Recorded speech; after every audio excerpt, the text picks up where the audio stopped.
तो चलिए आज एक महत्वपूर्ण टॉपिक पर हम लोग डिस्कस करेंगे और यह टॉपिक है आपका improving the capability of the Indian state. चूंकि हम लोग एडिटोरियल एनालिसिस कर रहे हैं तो पिछले कुछ दिन पहले एक आर्टिकल छपा था द हिंदू की बात है और उसमें स्टेट का कंपेयर किया गया है। अब यहाँ पर स्टेट का मतलब आप खास करके इंडिया के अंदर जब आप हैं जैसे यूपी है, बिहार है, तमिलनाडु है, इससे आप लोग कंपेयर मत कीजिए। यानी स्टेट दैट मीन्स हम बात कर रहे हैं कंट्री के बीच में कंपेयर का।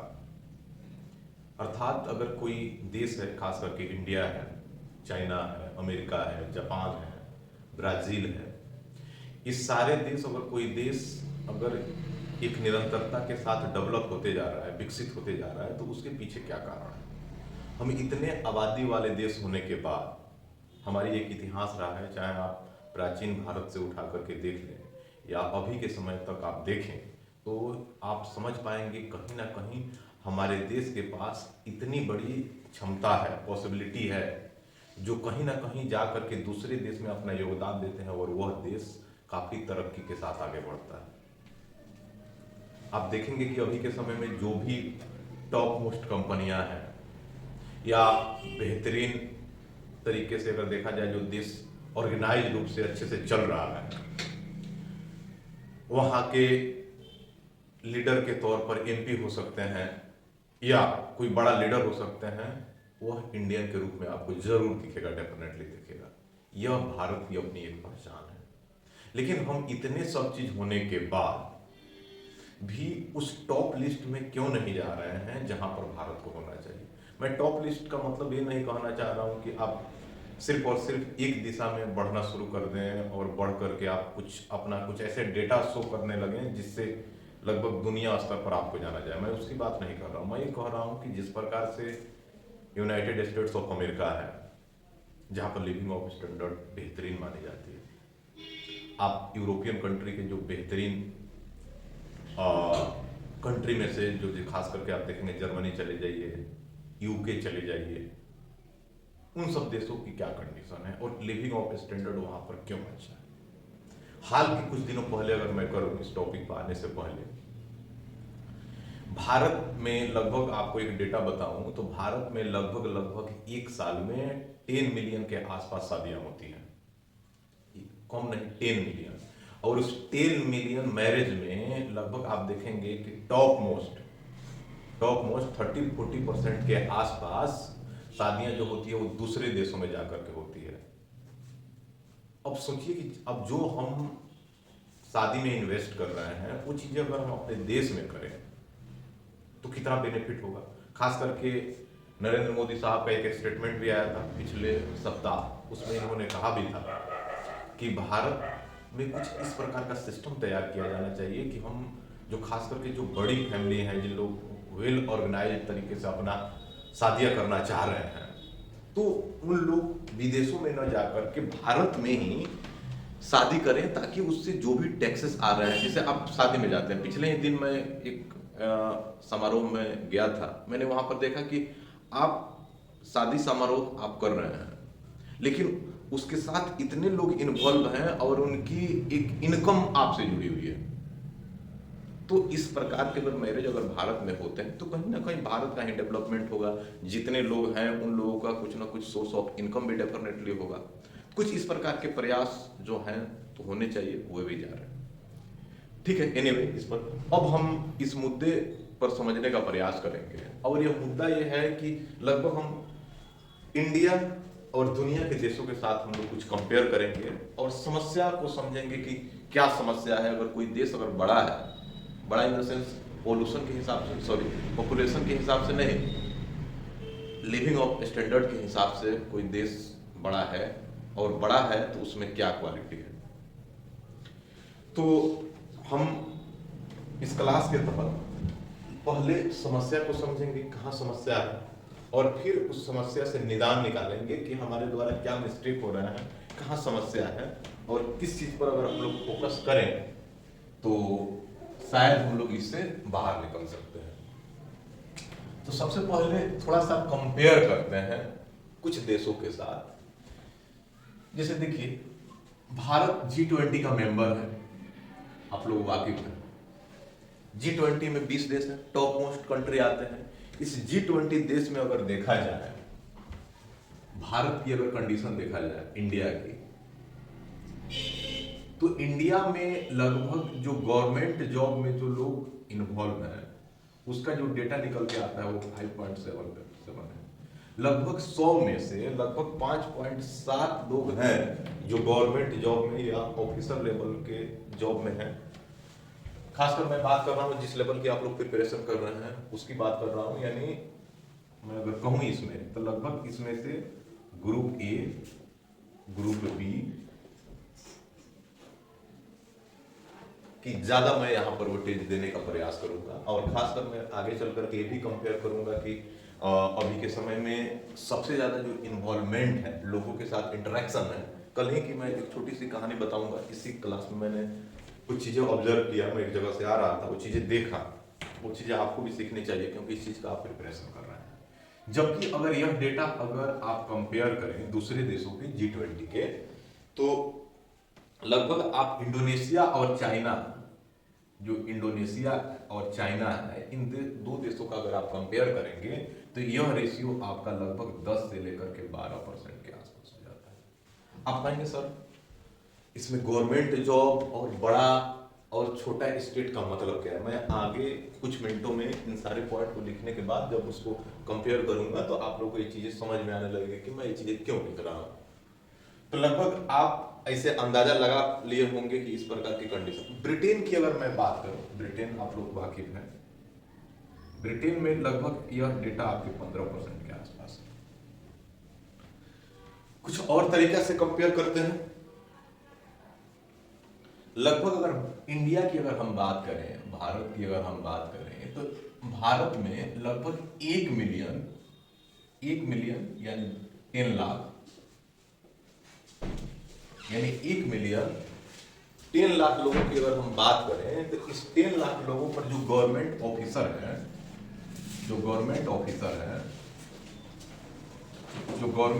है, उनकी संख्या 1600 के आसपास है। ध्यान रखिएगा, जो रेगुलेटरी बॉडी है जिसके द्वारा सिस्टम चलाए जाते हैं, जो लोगों की उन पर डिपेंडेंसी है, खास करके अगर बोला जाए, किसी मुद्दे पर अगर चर्चा किया जाए कि अगर कोई आप किसी भी डिपार्टमेंट से आते हैं, जैसे आप मान लीजिए कि आप किसान हैं, तो किसान होने के साथ साथ आपको ये ध्यान रखने वाली बात हो जाती है कि किसान से संबंधित कौन से ऑफिसर हैं जो आपको जो R&D हो रहा है साइंटिस्ट के द्वारा, या कौन से समय पर कौन सा बीज का प्रयोग करना चाहिए, किस समय में किस फर्टिलाइजर का प्रयोग करना चाहिए, जो गवर्नमेंट पॉलिसी मेकर हैं और खास करके जो ग्राउंड स्तर पर जो उस पॉलिसी को इंप्लीमेंट करने वाले हैं, खास करके जो PCS अधिकारी हो सकते हैं, UPSC अधिकारी हैं, मैं उस लेवल के अधिकारी की बात कर रहा हूँ।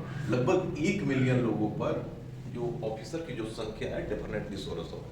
आगे चलते हैं, कुछ दूसरे देशों के साथ अगर हम कंपेयर करें, तो लगभग यूनाइटेड स्टेट्स ऑफ अमेरिका की अगर हम बात करें, तो United states of America 1 million लोगों के पास जो गवर्नमेंट ऑफिसर है, उनकी संख्या लगभग 7500 के आसपास है। इससे थोड़ा सा आपके दिमाग में एक प्रकार का इनपुट तो जरूर डेवलप हो रहा होगा कि अगर कोई बड़ा स्टेट है जहां पर लिविंग ऑफ स्टैंडर्ड अगर डेवलप हो रहे हैं, तो कहीं ना कहीं कुछ ना कुछ तो जरूर है उनमें। मैं कुछ दिनों पहले एक ब्लॉग देख रहा था USA का ही, उसमें दिखा रहा था कि जब आप अभी के समय में जैसे ट्रेन वगैरह का जर्नी करते हैं, तो मोस्ट ऑफ दिस केस में वहां पर ये चीजें नहीं दिखी जाती है कि स्टेशन वगैरह और वहां पर टिकट काटने वाले कोई लोग दिखते ही नहीं है। आपको सब चीजें ऑनलाइन, हर चीजें आपको अपना एक रिस्पॉन्सिबिलिटी मान करके आपको क्या करना होता है कि आपको खुद टिकट लेने होते हैं और खुद जर्नी करने होते हैं। खास करके जब आप देखेंगे कि जैसे हर आदमी का जो लाइफ जो स्टार्ट होता है या सुबह से अपनी दिनचर्या जब स्टार्ट करते हैं, तो खास करके अच्छे लोग चाय और न्यूज़पेपर से स्टार्ट करते हैं। मैं देख रहा था वहां पर यूनाइटेड स्टेट्स ऑफ अमेरिका की एक ब्लॉगर के द्वारा बनाया गया वीडियो कि मॉर्निंग में जो पेपर जो डिस्ट्रीब्यूट करने वाला जो बंदा आता है, वो आप देखेंगे कि न्यूज़पेपर आता है, न्यूज़पेपर के ऊपर प्लास्टिक कोटेड रहता है और उनके घर के आगे ऐसे वो मतलब डाल करके चला जाता है।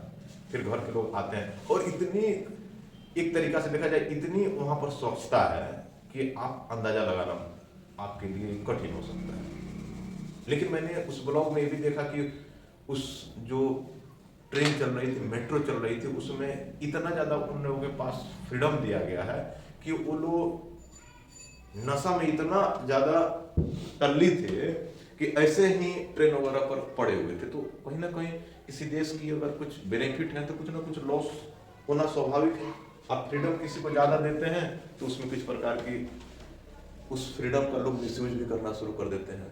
भारत में इस कंडीशन को थोड़ा सा कम देखा जाता है क्योंकि हम यहाँ पर इस चीज पर निगरानी करते हैं, देख रहे हैं इस चीज को। आप देखेंगे भारत में, इंडिया में खास करके कोई भी क्षेत्र उठाकर देख लीजिए, आप देखेंगे एडवोकेट ले लीजिए, वकील की, या जुडिशरी में जजों की संख्या देख लीजिए, या कोई बड़ा ऑर्गेनाइजेशन है, गवर्नमेंट ऑर्गेनाइजेशन, उसमें नंबर ऑफ जो ऑफिसर है उनकी संख्या कितनी होनी चाहिए, स्कूल है, स्कूल में टीचर कितना होना चाहिए, यूनिवर्सिटी है, यूनिवर्सिटी में प्रोफेसर कितने होने चाहिए, इन सारों की संख्या जो भी बड़े देश हैं उनके कंपेयर भारत में बहुत ही कम है। क्या चीजें आप लोग समझ पा रहे हैं मैं क्या कह रहा हूं? लगभग अगर भारत की अगर बात करें टैक्स जीडीपी रेशियो, पहले भी मैं इस पर चर्चा कर चुका हूं, टैक्स जीडीपी रेशियो जो है लगभग 11% के आसपास इंडिया में मानी जाती है, जबकि औसतन एक बेहतर देश में लगभग टैक्स जीडीपी जो होना चाहिए वह लगभग 17-18 होना, तो लगभग जितना बेहतर हो जाए अच्छी बात है, लेकिन 17-18% के आसपास ऑन एवरेज दुनिया में टैक्स और जीडीपी का रेशियो देखा जाता है। ये जितना बेहतर होगा सरकार के पास उतने सोर्स ऑफ इनकम आएंगे और सरकार जो होगी अपना वेलफेयर का काम डेफिनेटली उतना अच्छा करेगी। क्या चीजें समझ में आ रहा है आप लोगों को? यहाँ तक कोई डाउट? अब जैसे एक और चीज बात करते हैं, पब्लिक एक्सपेंडिचर। पब्लिक एक्सपेंडिचर का मतलब क्या है थोड़ा सा समझते हैं। जब हम लोग इंडियन इकोनॉमी पढ़ेंगे तो इसमें डिटेल में इसकी चर्चा करेंगे। यानी सरकार के द्वारा जनता पर किए गए खर्च, जैसे मान लीजिए कि सरकार हेल्थ पर कितना खर्च कर रही है, एजुकेशन पर कितना खर्च कर रही है, तो इसको बोलते हैं कि सरकार के द्वारा एक्सपेंडिचर पब्लिक वेलफेयर के लिए कितना किया जा रहा है। तो भारत का भी कुछ कंडीशन देखते हैं और लगभग दूसरे देशों के भी देखने का प्रयास करते हैं। अगर हेल्थ सेक्टर की अगर हम बात करें भारत में, तो फाइनेंशियल ईयर जो आपका फाइनेंशियल ईयर 2023 का है, उस 2023 में टोटल जीडीपी का 2.1% हम हेल्थ पर खर्च कर रहे हैं। जबकि अगर थोड़ा सा कंपेयर कर लें फाइनेंशियल ईयर 2022 के साथ, तो यह डेटा लगभग 2.2% का विडंबना है। यानी कहने का मतलब है कि हर साल थोड़ा सा इंक्रीमेंट होना चाहिए, हमने क्या किया कि थोड़ा सा उसमें थोड़ा कम ही कर दिया। मुझे की बात बताएं कि यूनाइटेड स्टेट्स ऑफ अमेरिका की अगर हम बात करें जो हेल्थ पर कितना काम करता है, तो लगभग अपना टोटल जीडीपी का 4.1% के आसपास वह हेल्थ पर खर्च करता है। जबकि बताइए कि लगभग अगर इंडिया की इकोनॉमी लगभग 3.67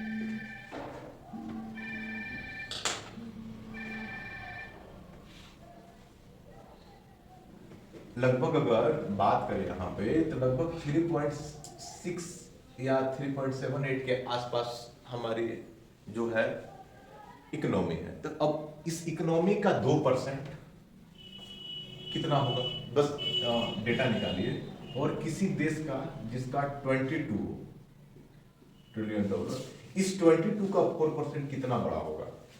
इस 21% में लगभग 150 करोड़ लोग का ध्यान रखना है। जबकि मैं कल ही का डेटा देख रहा था तो लगभग 39.9 करोड़ की आबादी है यूनाइटेड स्टेट्स ऑफ अमेरिका की। इस 39.9 करोड़ जो लोग हैं उन पर लगभग ये $22 ट्रिलियन, और इसका 4.1%। बताइए कि इतने लोगों पर कितना बेहतर हो सकता है, उनकी लिविंग ऑफ स्टैंडर्ड कितना बेहतर हो सकता है। लगभग अगर आप जापान की अगर हम बात करें तो जापान में लगभग 2030 का ये डेटा कहता है, 2030 का जापान का लगभग 11.04% के आसपास वह अपने हेल्थ पर खर्च करते हैं।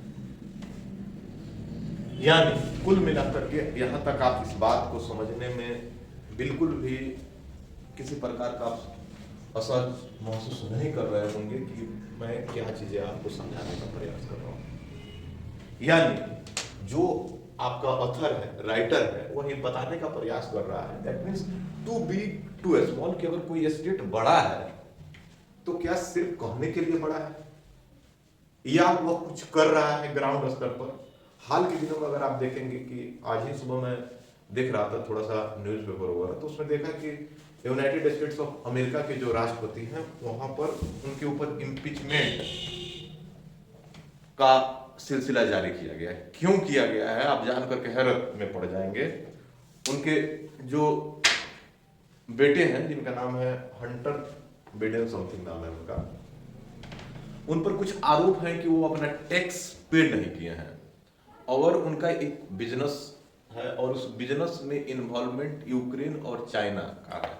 इसको लेकर के इम्पीचमेंट जो बिडेन का आ गया है। अब जरा सोचिए कि भारत में इस प्रकार की कोई प्रवृत्ति नहीं। अगर भारत में अगर प्रेसिडेंट पर अगर इम्पीचमेंट लाना है तो दैट मीन्स एक रास्ता है, वो है कि आप कोई अनकॉन्स्टिट्यूशनल काम आप कर रहे हैं, जबकि आप फाइनेंशियल कंडीशन से संबंधित आप किसी चीज से जुड़े हैं। तो लगभग इस मुद्दे को लेकर के हम लोग इम्पीचमेंट नहीं ला सकते हैं। आप बहुत सारे आर्टिकल के बारे में मैंने आपको बताया है जिसमें आप देखेंगे कि एमपी और एमएलए को कुछ विशेषाधिकार प्रिविलेजेस दिए गए। तो लगभग अगर कोई दुनिया की देश जो काफी तेजी के साथ तरक्की कर रहे हैं, उसमें इन्वॉल्वमेंट ज्यादा बेहतर है डेवलपमेंट का, और सिर्फ ये नहीं है कि जैसे हमारे देश में क्या कमी है कि हम सिर्फ और सिर्फ बात इतनी बड़ी बड़ी करने लगते हैं और इतना उसमें इन्वॉल्व हो जाते हैं, और हर चीज हर इंडियन को ये लगने लगता है कि यही सत्य है, यही ट्रू है। थोड़ा सा मैं यहाँ पर अपने विषय से थोड़ा सा हट रहा हूं। अगर आप लोगों ने 9th क्लास की हिस्ट्री की अगर एनसीईआरटी पढ़ी है तो एक चीज बता रहा हूं, जा करके थोड़ा सा देखिएगा, पेज नंबर 57 पलटिएगा, और उसके मेरे ख्याल से उसका पैराग्राफ नंबर 2nd या 3rd पढ़िएगा। उसमें हिटलर के बारे में बताया गया है।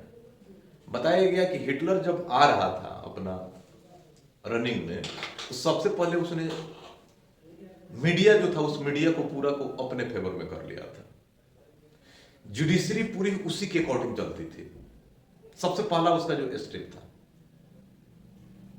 और उसके बाद क्या हुआ आप इससे वाकिफ। अब जब और दूसरा ये चीज है कि जब वह ओरिएंट करता किसी चीज को, किसी बात को बोलता, तो उसके साथ कुछ 2 4 5 6 लोग होते या एक टीम बनी होती। वो टीम उनके साथ कुछ भी बोल रहा है, बस ये पीछे से वाह वाह उसको तारीफ कर रहा है। आज के समय में अंधभक्त और कुछ महत्वपूर्ण नेता के नाम से आप इस चीज को आप कंसिडर कर सकते हैं। मैं ऑन डेटा की बात कर रहा हूं, आप जा करके एनसीईआरटी पढ़िए और उस चीज का कंपेयर आज के समय से कीजिए। वो जब यहूदी लोगों को, जिसे वहां पर देखेंगे कि वहां एजेंडा था, यानी आप नाजिज्म का नाम सुनते हैं। नाजिज्म क्या है? एक नस्ल की बात करता है, एक देश एक नस्ल। थोड़ा सा कंपेयर करेंगे, आज का कुछ एजेंडा कुछ इस प्रकार का चल रहा है क्या? मैं ज्यादा ठीक है ऑनलाइन की अपनी क्राइटेरिया, बस थोड़ा सा एक देश एक नस्ल उसने कहा। आज बस थोड़ा सा कंपेयर कीजिए, एनसीईआरटी पढ़िए, बहुत चीजें आपको समझ में आएगी। तो उसने एक नस्ल कहा। पहले क्या किया कि जितने जीव थे जो आज के समय में इजराइल में स्टे करते हैं, हम लोगों ने इजराइल पर भी बेहतरीन तरीका से एक सेशन किया था। आप लोगों ने उस सेशन का एंजॉय भी किया। अब वहां सबसे महत्वपूर्ण चीजें ये डेवलप हो रही थी कि वह जो जीव था, थोड़ा सा मैं इस विषय से विषयांतर इसलिए हो रहा हूं ताकि आप इंटरलिंक करें मुद्दे को। और आप लोग को ये चीजें इसलिए बताई जा रही है क्योंकि सिविल सर्विसेज का प्रिपरेशन करने वाले लोगों को ये चीजें ज्यादा जानना चाहिए, क्योंकि आने वाले समय में आप सिस्टम के पार्ट होने वाले हैं। और जब सिस्टम के पार्ट ही में समस्या होगी, प्रॉब्लम होगी, तो फिर रिफॉर्म कैसे होंगे? क्योंकि कोई भी गवर्नमेंट आती है सिर्फ और सिर्फ एक पीरियड के लिए, लेकिन आप हैं लंबे समय के लिए। तो वो प्रयास वो करती है कि लंबे समय तक हम कैसे रहें। तो लंबे समय तक रखने के लिए अपने आप को वह किसी भी तरीका से हर एजेंडे का प्रयोग करती है। बात समझ रहे हैं मैं क्या कर रहा हूं? तो लगभग आप देखेंगे कि वह एक नस्ल का, आपने वर्ल्ड हिस्ट्री पढ़ा भी होगा, उम्मीद करते हैं कि चीजें आपको क्रिस्टल क्लियर होंगे। तो नाजिज्म आप किस तरह पढ़ाए होंगे। नाजिज्म एक नस्ल की बात करता है और एक नस्ल को ही सर्वश्रेष्ठ मानता है, और उसने उस नस्ल को एक मास्टर माना, और उससे जो बिहार में जो दूसरे लोग थे, खास करके जीव, उनको निगलेक्ट करना शुरू किया। और धीरे धीरे आप देखेंगे कि पहले उनको जिस प्रकार से भारत में फंडामेंटल राइट है उस प्रकार से राइट खत्म किए जाने लगे। उसके बाद ये बोला गया कि हमारे नस्ल में सिर्फ हमारे नस्ल के लोगों की शादी की जा सकती है। बाद में क्या किया गया, उनको पकड़ा जाता और पकड़ करके ले जाया जाता था। पता है जो आपने एक गैस चैम्बर बना हुआ था, नाम सुने होंगे, लेकिन आप देखेंगे जो गैस चैम्बर जो था वहां पर कुछ ऐसे वो लोग डायरेक्टली बोलकर नहीं जाते थे, आप फाइनल सॉल्यूशन बोला जाता था। जब आप पढ़ेंगे उसमें, जैसे एक चीजें लगभग हिटलर मारा लगभग 1945 में, और ये बात आउट हुई 1950 में, 5 साल बाद। लगभग क्या किया जाता था कि जो जीव लोग थे उनको पकड़ा जाता और पकड़ करके उनको एक जगह पर लेकर के जाते और उस पर बोला जाता कि फाइनल सॉल्यूशन के लिए लेकर जा रहा है। बाकी लोगों को पता ही नहीं चलता कि फाइनल सॉल्यूशन है क्या है। वहां पर आप जाते और वहां पर आपको कुछ दिन कुछ भी खिलाया ही नहीं जाता, आपके शरीर एकदम से काम करना जब बंद करने देना शुरू हो जाता, आपका शरीर में प्रॉब्लम होना शुरू हो जाते, तब आपके ऐसा किया जाता था कि एक प्रकार का चेंबर बनाया गया था, आपके बॉडी से आपके कपड़े निकाले जाते, आपको ऐसे लेकर के जाया जाता कि आप मरने के लास्ट समय तक भी आपको ना पता होता कि हम कहाँ जा रहे हैं।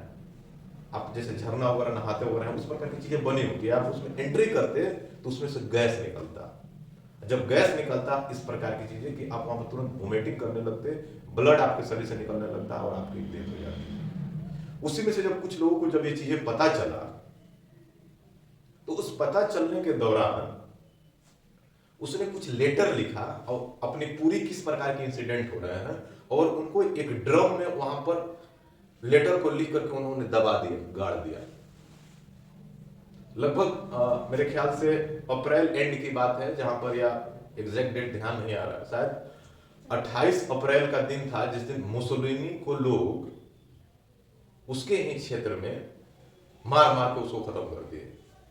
आपको जानकर हैरत होगा कि मुसोलिनी जब मरा उसका अंत इतना दर्दनाक हुआ कि उसको एक महिला आई, उसके 5 बेटे मर गए थे उसके वजह से, और उसने मरे हुए मुसोलिनी पर 5 फायर किए। सड़े सड़े जो फल फ्रूट्स होते हैं उस पर वार किया गया, ऐसे उसको मतलब शहर में से घसीट कर ऐसे ही छोड़ दिया गया। यही चीज उसके 2 दिन के बाद हिटलर ने अपने बंकर में अपना आत्महत्या कर लिया। और जो ड्रम में जो लोगों ने लेटर लिखा था, वह उसके मरने के 5 साल बाद वह जब ड्रम मिला तो ये चीजें बाहर आई, एक डिक्टेटर की कहानी। एनीवे, उस पर हम लोग नहीं जाएंगे। हमारा कहने का उद्देश्य क्या था, आप लोग वाकिफ हैं इस चीज से लेकर के। तो लगभग ये चीजें आप लोगों को क्लियर हो जानी चाहिए।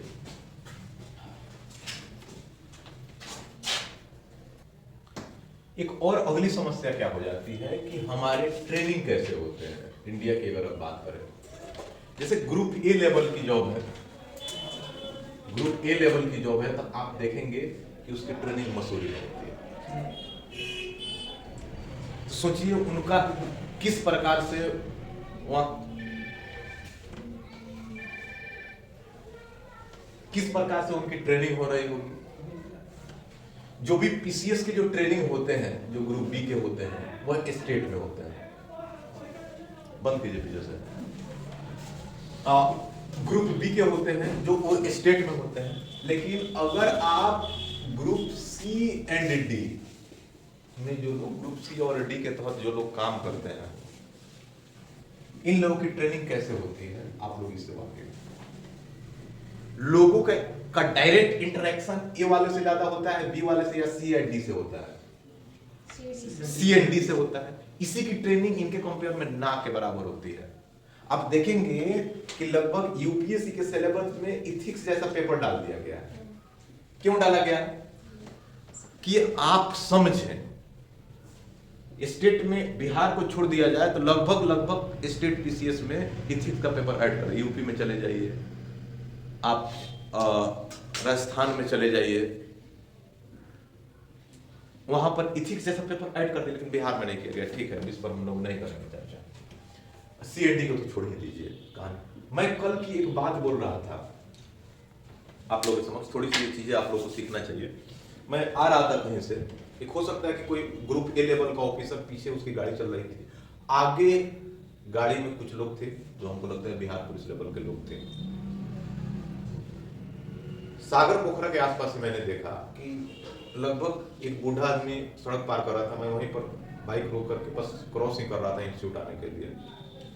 उस बूढ़ा आदमी थोड़ा सा ज्यादा ओल्ड था, उसको पार करने में प्रॉब्लम हो रही थी, थोड़ा सा वो सड़क पार करने में हेजिटेशन फील किया। उस गाड़ी से वो लोग ऐसे ऐसे शब्द उसको बोलना शुरू किए, आप शायद उस चीज को सुनना और शायद मैं आप लोगों के समक्ष कहना होगा। तो बताइए, आखिर जो पीछे वाला आदमी जो था ग्रुप ए लेवल का था, उस रास्ते से क्रॉस कर रहा था, आगे उसके प्रोटेक्शन में जो गाड़ी चल रही थी उसके द्वारा किस प्रकार के शब्द बोले गए, ये हमारी मानसिकता है। जबकि ये लोग देखे नहीं कि सामने वाला जो पर्सन जो रोड क्रॉस कर रहा है उसकी एज क्या है। इस प्रकार की मेंटेलिटी है। आप देखेंगे कि लगभग आप जो भी डेवलप्ड कंट्री हैं खास करके, वहां पर इतनी सिविल सर्विसेज को लेकर के इतना ज्यादा होड़ नहीं है। क्यों नहीं है? और इतना ही रिस्पेक्ट नहीं है वहां, क्योंकि कैपिटलिज्म बेस्ड कंट्री है, तो वहां पर ज्यादा आपके ट्रेड, बिजनेस, इन सारी चीज को ज्यादा वजूद दिया जाता है।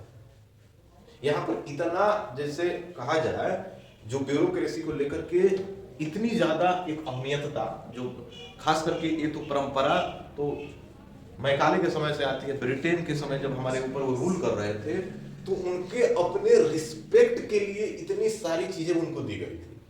लेकिन विडंबना ये कि वो तो चले गए, वो कल्चर उनके ऊपर थोप के चले गए। और आप लोग भी जिसका प्रिपरेशन कर रहे हैं, जितनी मानसिकता बेहतर आपके तैयारी करने समय होती है, वो चीजें आप जब जॉब में चले जाते हैं आपकी मानसिकता उल्टा हो जाता है। कैसे समझ में आ रहा है? ये है बिग स्टेट और स्मॉल स्टेट के बीच में विडंबना और इसका इंपैक्ट। अब आप बोलेंगे कि सर एक बात बताइए कि आप इससे बड़ा और छोटा स्टेट का कंपेयर कैसे करेंगे? और मैं यहाँ थोड़ा सा चीजें बोल रहा हूँ कि किसी क्षेत्र में अगर गवर्नमेंट ऑफिसर की संख्या कम है, तो वहां पर आप किसी ना किसी काम को लेकर के जाएंगे, एक लाइन लंबी लगेगी। जैसे मान लेते हैं कि आप कृषि क्षेत्र में ही आप गए, आप किसान फैमिली से हैं, और मान लेते हैं कि आप ब्लॉक में गए, ब्लॉक में कोई चीजें आया है, और उस ब्लॉक से संबंधित जो भी आपको प्रोडक्ट दिए जाने हैं उसको डिस्ट्रीब्यूट करने वाले गवर्नमेंट लोगों की संख्या कम है, या जहां से आप उसको पास कराने वाले हैं, जहां से ऑथराइज्ड टीम मिलेगा कि हाँ अब आपको सिग्नेचर हो गया, आप जाइए, आप वहां से अपना जो भी मटेरियल है ले लीजिए। तो अगर उस ऑफिसर की संख्या कम है तो आपकी लाइन लंबी लगेगी, तो आप क्या करेंगे? आप ये करेंगे कि साइड से एक मीडिएटर को तलाशेंगे, कहेंगे कि पैसा ले लो और साहब को पैसे ले दो, पहले मेरा काम करा दो। क्या चीजें होगा कि नहीं? हर क्षेत्र में आप जैसे डीएल बनवाना हो, अगर इतनी हर चीज की मतलब बेहतरीन, क्यों इसमें ब्लैक चीजें हो रही है?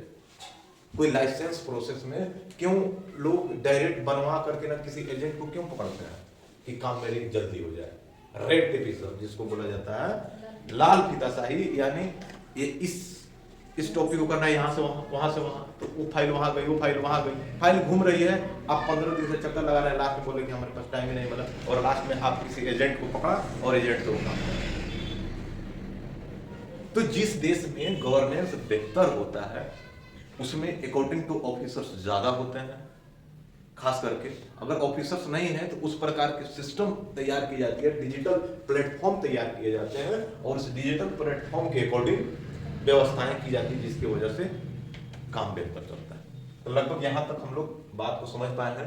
अब हम कुछ सॉल्यूशन ढूंढने का प्रयास करते हैं कि अगर भारत एक बड़ा स्टेट होने के बाद भी बड़ा स्टेट नहीं है, यहाँ लिविंग ऑफ स्टैंडर्ड की समस्या है, लोगों के सोर्स ऑफ इनकम नहीं है, आखिर प्रॉब्लम जो है यहाँ पर मैंने बताया, और इसका क्या सॉल्यूशन हो सकता है, इसको हम लोग थोड़ा समझने का प्रयास करते हैं। चलिए अब हम सॉल्यूशन को थोड़ा सा समझने का प्रयास करते हैं कि क्या सॉल्यूशन हो सकते हैं। कुछ समस्या में से ही सॉल्यूशन हम निकालेंगे, क्या सॉल्यूशन हो सकते हैं।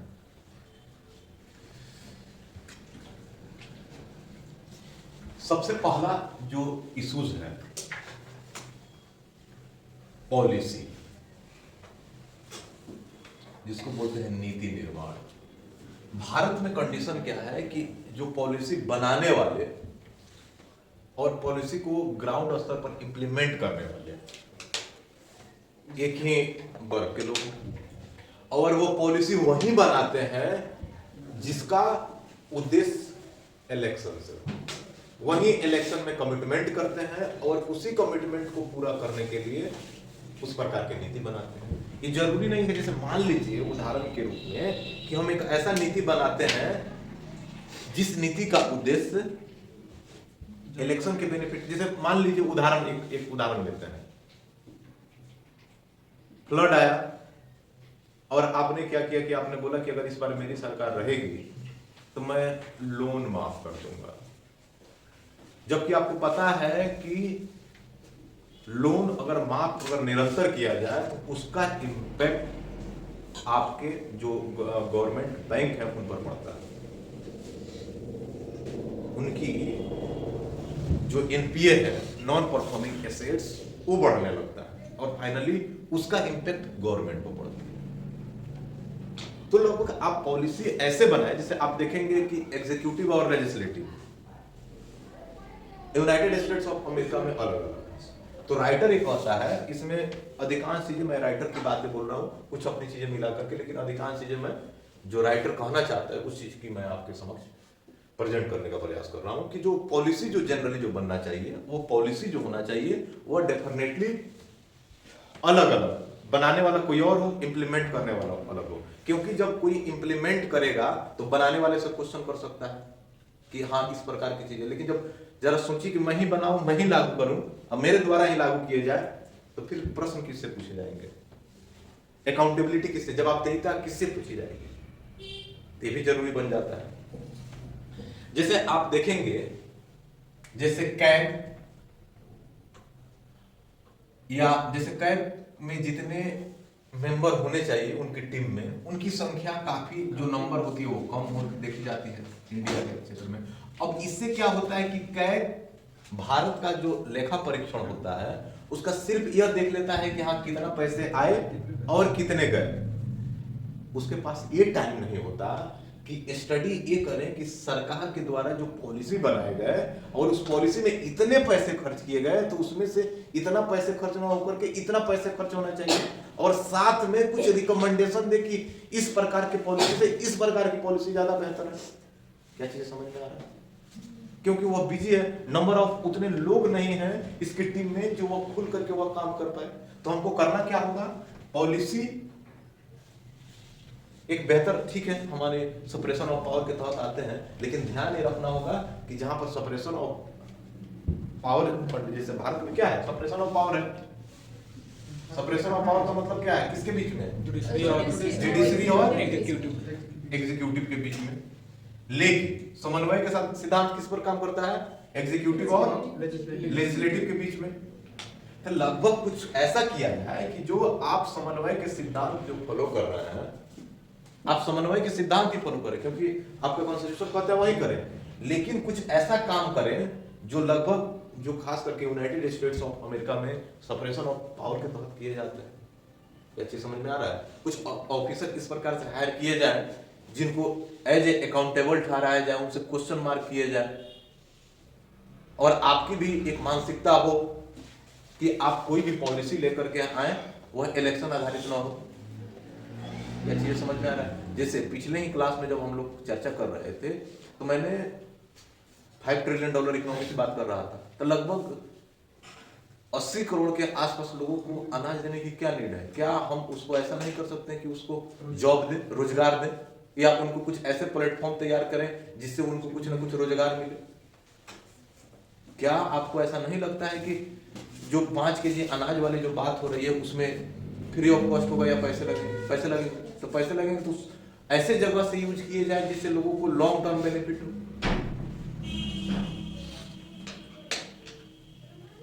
तीसरा ये समस्या है टेक्नोक्रेटिक गैप।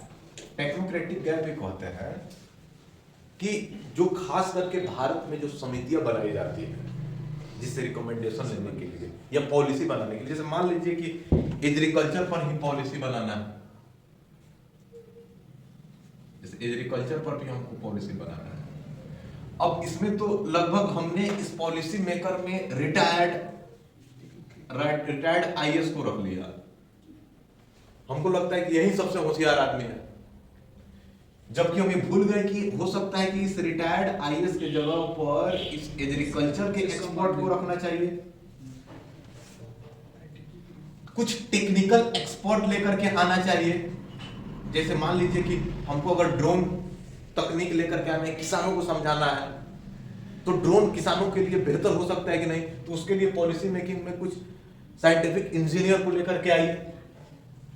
क्या चीज समझ में आ रहा है? तो लगभग इस प्रकार के जो टेक्निकल जो गैप दिखते हैं, जो खास करके जो समितियां बनाई जाती है, जो रिकमेंडेशन देते हैं, उनको लेकर के इस प्रकार की विडंबना है हमारे पास। तो इस पर हमको काम करना चाहिए कि अगर जिस क्षेत्र को लेकर के हम कोई कमेटी बना रहे हैं, तो उस कमेटी में पार्टिकुलरली उस टॉपिक से संबंधित तकनीकी युक्त पर्सन भी उसमें होना चाहिए।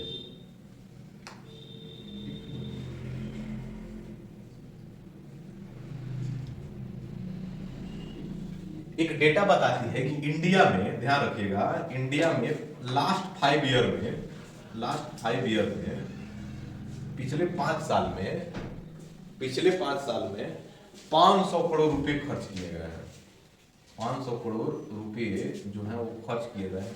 क्यों खर्च किए गए हैं? क्योंकि भारत के जो भी ब्यूरोक्रेट्स हैं, खास करके आईएएस, वह टेक्निकल तौर पर स्ट्रांग नहीं है।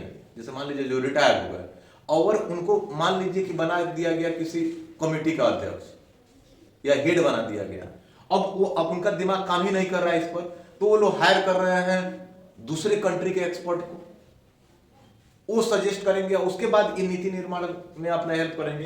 तो लगभग पिछले कुछ समयों में लगभग 500 करोड़ के आसपास इसमें खर्च लगे हैं। तो जरा सोचिए कि इस प्रकार के जो भारत में जो ब्रेन ड्रेन होता है, जो टेक्निकल एक्सपर्ट है यहां से दूसरे देश में जाते हैं, उनकी ज्यादा वजूद दी जाती है, तो क्या उन प्रकार का एक टीम हम नहीं बना सकते हैं? जब हम टीम बनाएंगे तो उस पर काम करेंगे। क्या 5 साल में जो हम टीम बनाएंगे, क्या 500 करोड़ से ज्यादा उनकी सैलरी होगी? डेफिनेटली इसकी 50% से कम में भी उनकी सैलरी की जा सकती है, और वो आपके साथ परमानेंट आपके साथ खड़ा रहेंगे। क्या चीजें समझ में आ रहा है?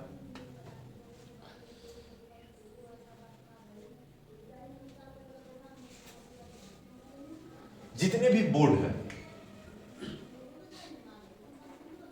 बोर्ड के जो हेड होते हैं, ये हमारी मानसिकता है कि वो आईएएस अधिकारी ही हो, रिटायर्ड।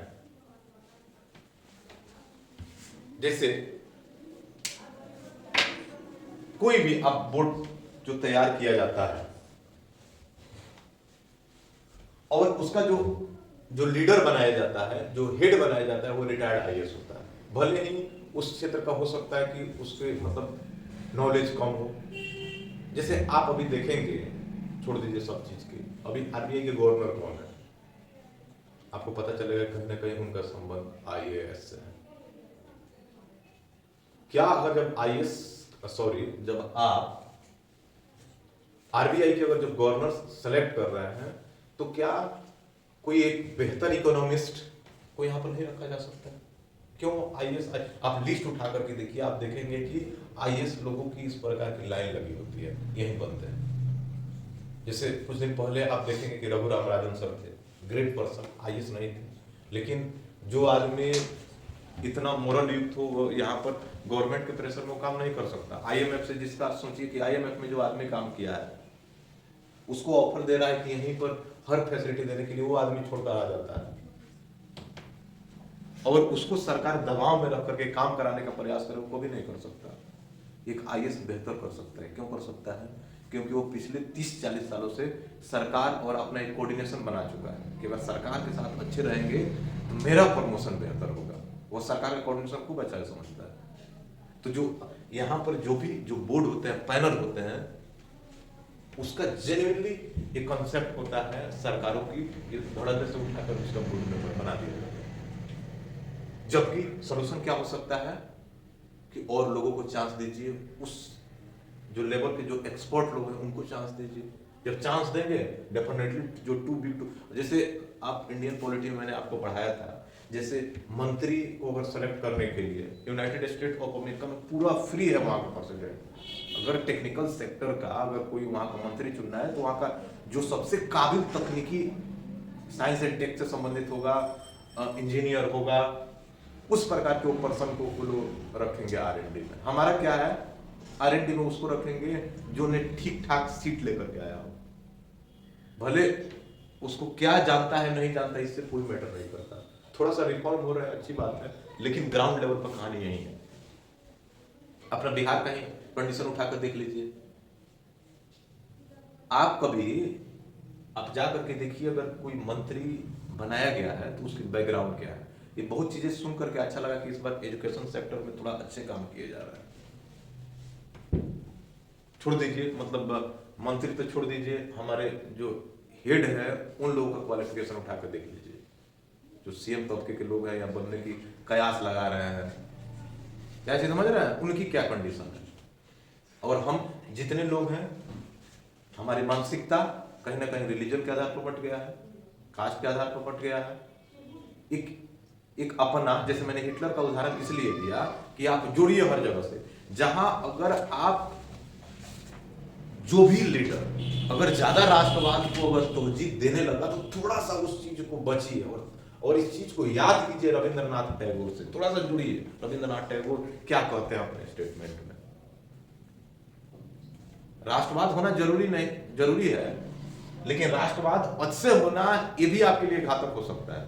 आप देखेंगे आखिर क्या कारण है कि लोग अपना घर का उसका कंडीशन देखा नहीं जा रहा है, वो अपना घर का कंडीशन बिगड़ रहा है, आज के समय में बात कर रहे हैं, लेकिन वो किसी एक खास पार्टी को लेकर के चिल्ला रहा है। उसको हो सकता है कि घर में खाने के लाले पड़ रहे हैं, लेकिन पार्टी चिल्ला रहा है। क्या है, टॉप लेवल पर यह एक राष्ट्रवाद है, और उस राष्ट्रवाद से वो ग्रसित। जब आप पढ़ेंगे मॉडर्न हिस्ट्री और उसमें जब राष्ट्रवाद की जब भूमिका पढ़ाई जाएगी तो एक राष्ट्रवाद का कितना ब्रॉड मीनिंग हो सकता है, तो आप इससे अंदाजा लगा सकते हैं। जैसे मान लीजिए कि क्वेश्चन अगर कुछ ऐसे फॉर्म कर दिया जाए और आज के समय से और थोड़ा सा हिटलर के समय से कंपेयर कर लीजिए कि अतिशय राष्ट्रवाद का उदय कहीं ना कहीं उस देश के लिए भी उतना ही हानिकारक हो जाता है जितना एक बड़े समय में एक त्रासदी या एक बड़ा बीमारी एक देश को खोखला कर देता है। बात समझ रहे हैं? ये नहीं, उस पर हम लोग ज्यादा नहीं जाएंगे। थोड़ा चीजों को समझिए और क्रिटिकल होने का प्रयास कीजिए। जैसे अगर मैं कहूं, जो भारत है, सेबी का आप लोगों ने नाम सुना होगा, करेंगे चर्चा जब हम इकोनॉमी पढ़ेंगे तो। सेबी है कि जितने भी शेयर होल्डर्स जो लोग होते हैं उनको रेगुलेट करने के लिए एक संस्था बनाई गई है सरकार में, कि ये निगरानी रखेगी कि जो भी शेयर वगैरह जो होते हैं कोई इसमें गलत ना करे। जैसे हर्षद मेहता मामला, शेयर का मिसयूज किया गया। तो लगभग अगर सेबी की अगर हम बात करें तो भारत में सेबी के अंदर में लगभग 800 लोग काम करते हैं। उसी तरह सेबी के अनुसार दुनिया में बहुत सारे ऐसे देश हैं जो अपने शेयर के लिए एक रेगुलेटरी बॉडी बना के रखा हुआ, जो रिकमेंड करते हैं, नियमावली तैयार करते हैं, इसी के अनुसार सारे सिस्टम को लेकर के चलना होता है। अमेरिका के आप देखेंगे सिक्योरिटी एंड एक्सचेंज कमीशन नाम है, सिक्योरिटी एंड एक्सचेंज कमीशन, जो अमेरिका का जो रेगुलेटरी बॉडी है जो शेयर को रेगुलेट करता है, उसमें आप देखेंगे कि यह डेटा लगभग है 4500 के आसपास लोग इसमें हैं इन्वॉल्व। और भारत का देखिए कितने हैं। क्या करना होगा, इसकी संख्या बढ़ानी होगी। इसी सेबी की कहानी हम एक करंट अफेयर क्लास में हम बात कर रहे थे, एक न्यूज चैनल की बात कर रहे थे हम, और उस न्यूज चैनल के एक एंकर हैं, उनकी इस्तीफा से संबंधित हम बात कर रहे थे, और एक देश के एक बड़े उद्योगपति हैं, उनका लिंक इस सेबी के साथ क्या था, और इसके जो बोर्ड ऑफ डायरेक्टर थे, उस बोर्ड ऑफ डायरेक्टर का इससे उस जो अभी के समय में जो उद्योगपति है उनका क्या संबंध था, ये सारा चीजें हम लोगों ने एक करंट अफेयर के क्लास में किया था, बताने की जरूरत नहीं है। तो अगर इस प्रकार की चीजें होंगे तो टू बिग टू स्मॉल की कंडीशन होगा ही। क्या चीजें समझ में आ रहा है मैं क्या कर रहा हूं? आरबीआई में अगर हम बात करें, RBI reserve bank of India export और इसमें जिनकी एक अहम भूमिका होती है, लोगों की कार्यरत हैं पॉलिसी में या डायरेक्ट इनडायरेक्ट, इनकी संख्या 7,000 के आसपास है भारत में। वहीं आप देखेंगे यूनाइटेड स्टेट्स ऑफ अमेरिका का जो फेडरल बैंक है, फेडरल बैंक, ये भी फेसबुक मत समझ लीजिएगा, आप लोग आजकल ज्यादा डिजिटल होते जा रहे हैं, तो फेडरल बैंक है, लगभग उसमें लगभग 22,000 लोग काम करते हैं। क्या चीज समझ में आ रहा है? कहां क्या चीज करने की जरूरत है? सारे लोगों को सारी चीजें समझ में आ जी, छोटा डाउन क्लियर हो रहा है? नहीं? अच्छा सर हिंदी नहीं लिख रहे हैं तो सर हिंदी तो बोल रहे हैं, बगल में मुन्नू से ले लो।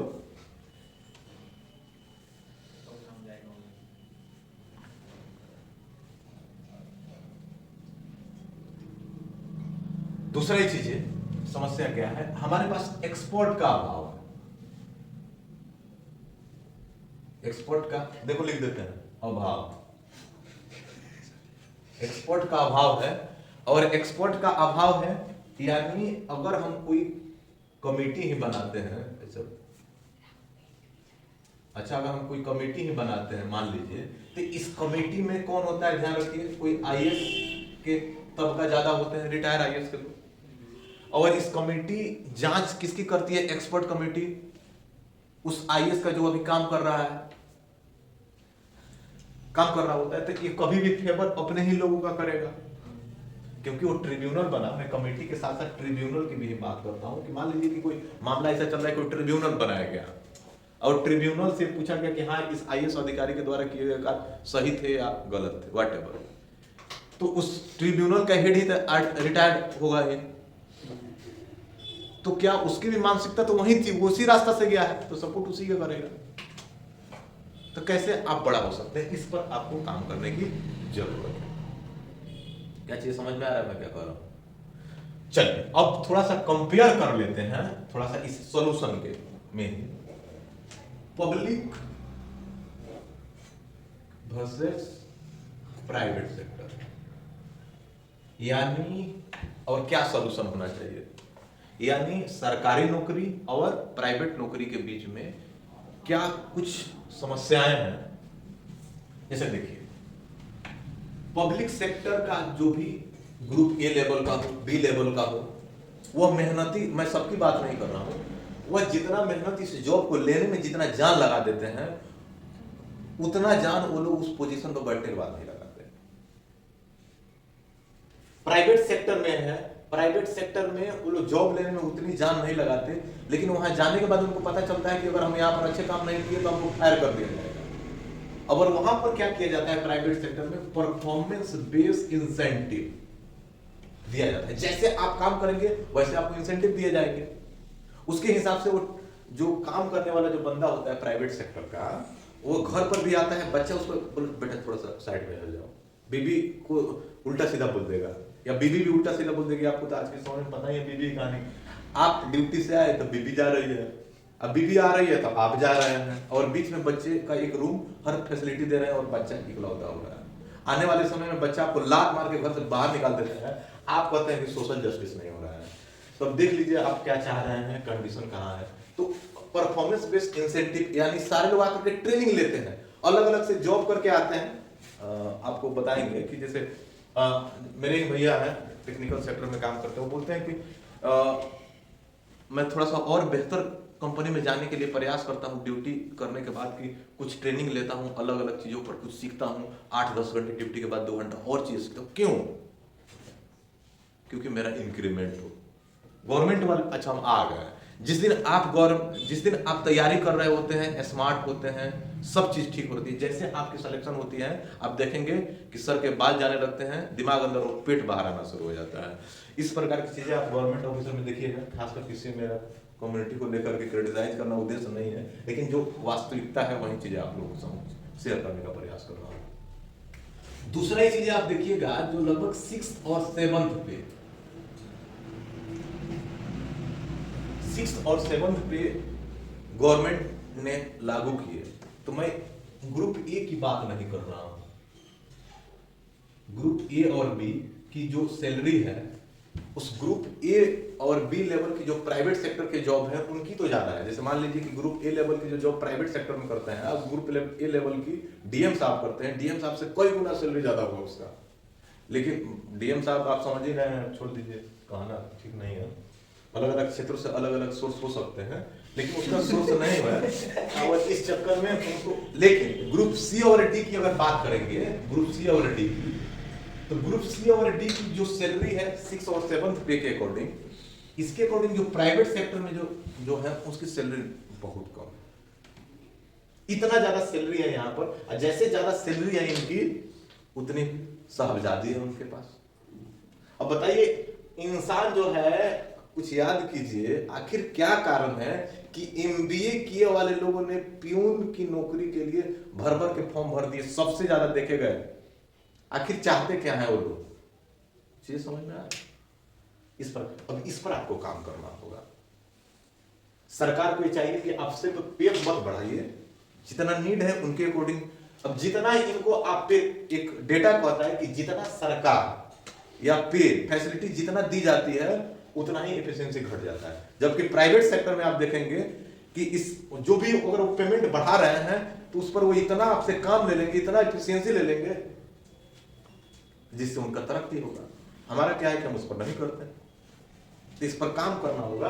और इन सारी चीजों पर जो भी बड़े देश हैं वो लोग इस पर काम करते हैं। तो उम्मीद करते हैं कि आपको ये सारी चीजें क्लियर हो गया होगा। हम आज ये चर्चा कर रहे थे टू बिग टू स्मॉल। अगर कोई बड़ा स्टेट है, स्टेट दैट मीन्स, मैं किसी प्रांत की बात नहीं कर रहा हूं, पहले ही मैंने बताया, हम बात कर रहे हैं कंट्री की, और उसमें हमने भारत और दूसरे देशों के से कुछ कंपेयर किया और कुछ हमने समस्याओं को समझा और इसका सलूशन भी निकालने का प्रयास किए। ऐसा नहीं है हम लोगों का मुद्दा अपने देश को क्रिटिसाइज करना नहीं, हम लोगों की समस्याओं से रूबरू होना और इस पर से काम करना। यूथ है, इस पर एक्टिव हुइए, और एक्टिव होने के बाद जब आप उस जगह पर जाएं तो अपना फर्ज एक बेहतरीन तरीका से निभाएं।